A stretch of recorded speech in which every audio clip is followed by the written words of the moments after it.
US ওপেনের ম্যাচে আচরণবিধি ও র‍্যাকেট ভাঙার ঘটনায় ৪২,৫০০ মার্কিন ডলারের বড় অঙ্কের জরিমানা গুনতে হয়েছে রাশিয়ান টেনিস তারকা দানিয়েল মেদভেদেভকে। শুধু তাই নয়, ফরাসি প্রতিদ্বন্দ্বী বেঞ্জামিন বনজির কাছে হেরে প্রথম রাউন্ড থেকেই বিদায় নিতে হয়েছে তাকে। এ ঘটনায় মাঠেই আম্পায়ারের ওপর ক্ষোভ ছাড়েন মেদভেদেভ। নিউ ইয়র্কে ইউএস ওপেনের প্রথম রাউন্ডেই থেমে গেছে রাশিয়ান টেনিস তারকা দানিয়েল মেদভেদেভের যাত্রা। শুধু বিদায়ী নয়, আচরণবিধি ভঙ্গ ও র‍্যাকেট ভাঙার ঘটনায় তাকে গুনতে হয়েছে বড় অঙ্কের জরিমানাও। বুধবার আয়োজকরা এক বিবৃতিতে জানায়, মেদভেদেভকে মোট ৪২,৫০০ মার্কিন ডলার জরিমানা করা হয়েছে। এর মধ্যে অখেলোয়াড় সুলভ আচরণের জন্য কাটা হয়েছে $৩,০০০, আর ম্যাচ শেষে সাইডলাইনে র‍্যাকেট ভাঙার ঘটনায় আরও $১২,৫০০ যোগ হয়।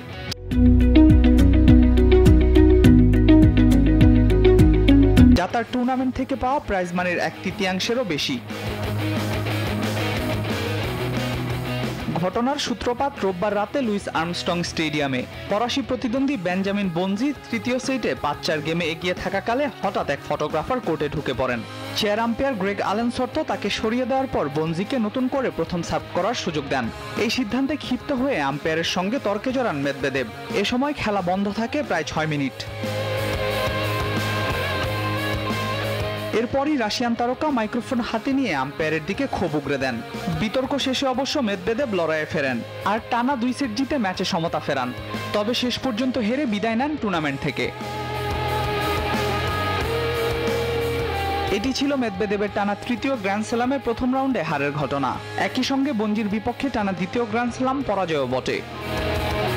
আল মাহমুদ ফাহিম, নিউজ 24।